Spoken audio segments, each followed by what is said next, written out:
You know, I don't think it's an unpopular opinion to say that in general, there are a lot more high quality manga series out there than there are webtoons. Now, I'm obviously not saying that all webtoons are garbage, but the ratio of good webtoons to bad ones is staggering. Finding a good webtoon is like finding a diamond in the rough. There are so many generic, boring webtoons out there with subpar art. But after sifting through dozens of crappy series, you'll eventually find something as spectacular as, say, Solo Leveling. Something with an interesting story, beautiful art, and a main character worth simping over. But if you're like me, you're fully caught up to Solo Leveling and are in desperate need of something new. That's why today, I wanted to show you guys 5 webtoons that I think are just as incredible as Solo Leveling. In fact, some of them actually have the potential to surpass it. So without further ado, let's jump right into the video. So starting off my list is the action-packed God of Blackfield. Who am I? This is the question that our main character, Kang Chan, finds himself asking in the beginning of our story. 29-year-old Kang Chan was the captain of an elite squadron of soldiers that served under the French army. Using his first-class military skills, he would lead his men to numerous victories and lay waste to legions of enemies. His terrifying presence on the battlefield eventually earned him the nickname God of Blackfield. But one day, while on a mission to assassinate the enemy leader, Kang Chan, along with a squadron of men, were ruthlessly eliminated after being ambushed from behind. While his vision fades to black and he lays in his own pool of blood, Kang Chan's last thoughts were him realizing that him and his team were betrayed. When our main character next opens his eyes, he finds himself not only in an unfamiliar place, but also with an unfamiliar face.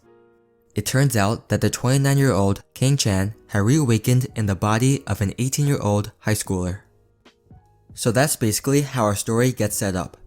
After Kang Chan reawakens and he gets his wits about him, we follow him along his journey to get revenge on the person who betrayed his team. But the journey won't be that straightforward. He is no longer the 29-year-old badass that was known as the God of Blackfield. Instead, he's a depressed, bullied 18-year-old high school student that also goes by the name Kang Chan. It's super entertaining to see him navigate through this depressed kid's life while still having that badass no bullshit attitude you'd expect from a former captain. And while he's focused on getting revenge on his murderer, that doesn't mean he won't take the time to clean up the trash that's been terrorizing the 18-year-old Kang Chan's life. I feel as though most people like a story where the bad guys and assholes get their due justice. It just brings a feeling of satisfaction that can't be replicated in any other way. It's also infinitely better when the antagonists are super cocky. And while Kang Chan might not be as strong as he was in his prime, he's still leagues above the local high school bullies and gang members. Honestly, this guy is too overpowered. It's like watching a level 100 hero defeat level 1 slimes. The art in this webtoon is godly, no pun intended. You can really feel the rage in Kang Chan's face and the fights are drawn so smoothly. The pacing of the story is also well done. Not once did I feel as though the story was dragging or a chapter was wasted. Every week I'm just on the edge of my seat wanting more. Definitely pick up God of Blackfield if you're looking for an overpowered main character that loves kicking ass. So after catching up with the God of Blackfield, I really needed something to fill its void. I wanted another series with a soldierly main character that loved putting arrogant people in their place. And lo and behold, I stumbled across Mercenary Enrollment. While he was just 9 years old, Yui Jin was involved in a devastating plane crash which resulted in him being stranded and separated from his parents. He was able to survive after being taken in by this unknown organization. However, this organization would eventually breed him into the perfect soldier. He excelled in both weapons and hand-to-hand combat and carried out multiple successful missions. Highly skilled, dangerous, and cold-blooded, Yui Jin gained notoriety as the deadly mercenary simply known as Jin. But after 10 years as the ultimate soldier, Yui Jin eventually returned home to his remaining relatives, which were his grandfather and sister. So similar to God of Blackfield, we have this insanely strong soldier who basically breaks all the rules in life. But unlike the previous webtoon, Mercenary Enrollment does away with the whole magical revival thing. Instead, the story reintroduces our main character into normal civilization after having him get stranded as a young child. Another key difference between the two main characters are their goals and motives. While revenge is a major motivation for King Chan, Yui Jin just wants to live a peaceful life with his reunited family. Obviously, there's tons of fighting in this webtoon. I wouldn't recommend it if there wasn't, but most of it stems from Yui Jin doing whatever is necessary to protect his family. Also, while King Chan walks around with a pissed off face every chapter, Yui Jin has the face of a cold, calculated killer. So when he does show anger, you know you're in for a wild time. Seriously, do not mess with this man's sister. Again, the art is impeccable and the pacing is stellar. Not once did I want to skip through a chapter because I thought the story was getting boring. In fact, it would probably take me mad long to finish a chapter because I was too busy admiring the art. Pick up Mercenary Enrollment if you're looking for something to read after God of Blackfield, or even pick it up first if you're looking for a fun, action-packed webtoon that will make you feel good inside. Now the third series on my list is gonna stray away from the whole military trope, I promise. The Boxer follows the story of the main character simply known as Yu. You can tell the type of person that Yu is as soon as you lay eyes on him. From his bleak skin to his desolate face, you can tell that Yu carries an emotionless and detached aura about him. And you can also tell that he's probably been through some stuff. One day, while getting assaulted by a group of bullies, Yu caught the eye of the highly decorated and renowned boxing coach, Kei. Kei stood as a bystander while he watched Yu get harassed. But he finally intervened after witnessing something remarkable. He realized that Yu was able to dodge every punch that the bullies threw at him, but he just chose not to. It was then that Kei decided to make Yu his final pupil and to take him all the way to the top of the boxing world. So I tried to keep the summary for this story as short as possible because, to be honest, the least you know, the better.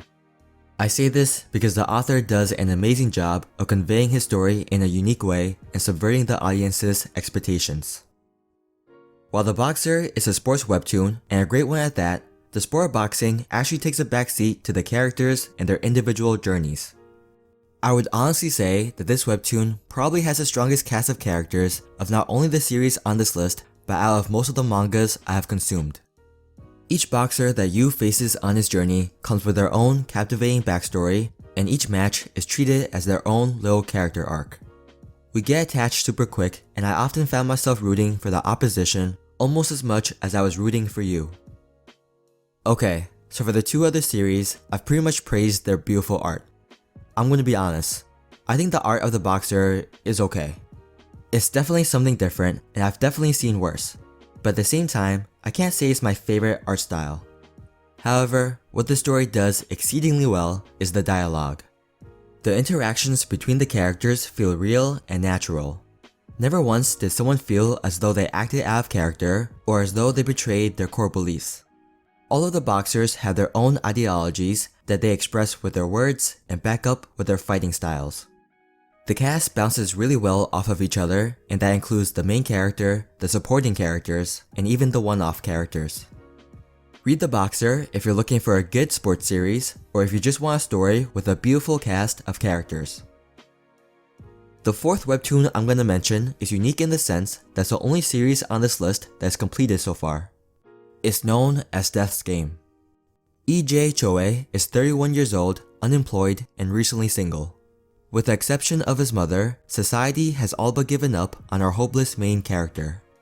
So in one final attempt to take control of his life, our main character decides to end it. He heads up to the top of a tall building with the intention of ending it all. But right before he jumps, he leaves the last will where he calls death a trivial tool to end his agony. After fading into the darkness and reopening his eyes, our main character is confronted by none other than Death herself.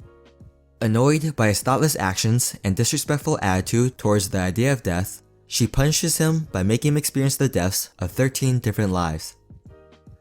Not often do I find a story that is not only completed, but one that also gives a satisfactory ending. I read Death's Game all in one sitting, and while it's a short story that only encompasses 66 chapters, the journey was long. Our protagonist doesn't transform or change his attitude too quickly, despite the extremely terrifying scenarios that he's thrown into.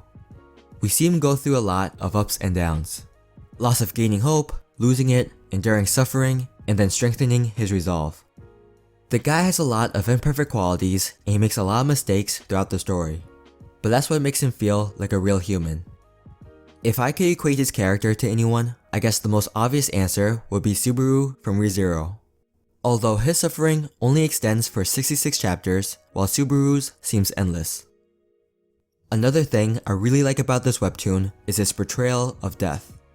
Throughout the main character's many lives, we see that death is cold, impartial, and most of all, unavoidable. Whether you live as a saint or a devil, death gets us all. It's super terrifying and really had me up at 3 AM staring at my ceiling, contemplating life. Pick up Death's Game if you're looking for a short, compact webtoon that's also thought-provoking. The fifth and final webtoon is perhaps my favorite on this entire list. It's known as Omniscient Reader's Viewpoint. Kim Dokja does not consider himself worthy to be called the main character of the story known as life. While others are working hard in earnest, he spends his days reading web novels. He believes that from the moment his father gave him his name, he was destined to live a regular and solitary life. But all of this changed after one fateful subway ride.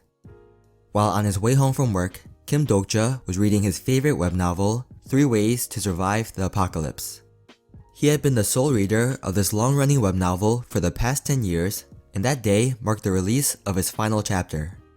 As Kim Dokja comes to terms with finishing his favorite story, he receives a cryptic message from the author. As a thank you for being the series' only reader, the author sent Kim Dokja a gift to prepare him for this world's monetization. Now as the lights go off and a strange creature appears to tell the humans that the first scenario has begun, Kim Dokja quickly recognizes where he has seen the scene before.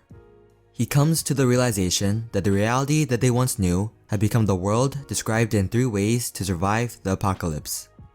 Now as the only person who knows how the story will unfold, does Kim Dokja have what it takes to become the protagonist? So I said that this series is perhaps my favorite because with solo leveling nearing its end, Omniscient Reader is the webtoon that gives me the most similar vibes without being a blatant ripoff. You know it has similar elements such as dungeon monsters, gear, and a video game-like interface, but besides that, the 2 stories are entirely unique. Omniscient Reader just does an amazing job of being meta. You'll have a better understanding of what I mean as you read through the story. The author has a lot of fun with the idea of there being a reader, writer, and third-party onlookers who watch behind a fourth wall. I think my favorite part is definitely seeing how Kim Dokja uses his knowledge of the story to navigate through the deadly scenarios and turn the tides in his favor. He's not broken in the sense that he's super strong, but because he's able to use his knowledge to come up with crazy, out-of-the-box solutions. Don't get me wrong, the guy has hands. But it's a lot more entertaining to see him negotiate with the story characters because he knows certain things that he's not supposed to. But to keep the story interesting, it's not like he can predict everything. Because as he changes certain events, this leads to a lot of new variables that can then in turn change the future. You know the whole butterfly effect thing. If you can only read one series on this list, I would say give Omniscient Reader's Viewpoint a try. Alright guys, so that was my top 5 webtoons that I feel like you must read. I'm sorry if your favorite webtoon isn't on this list. That doesn't mean that it isn't good, it just means that I either haven't gotten to it yet or I just couldn't fit it in this video. But let me know down in the comments which webtoons you think should be on this list. If you enjoyed the video, please make sure to like, comment, subscribe, and I'll see you guys next time. Peace.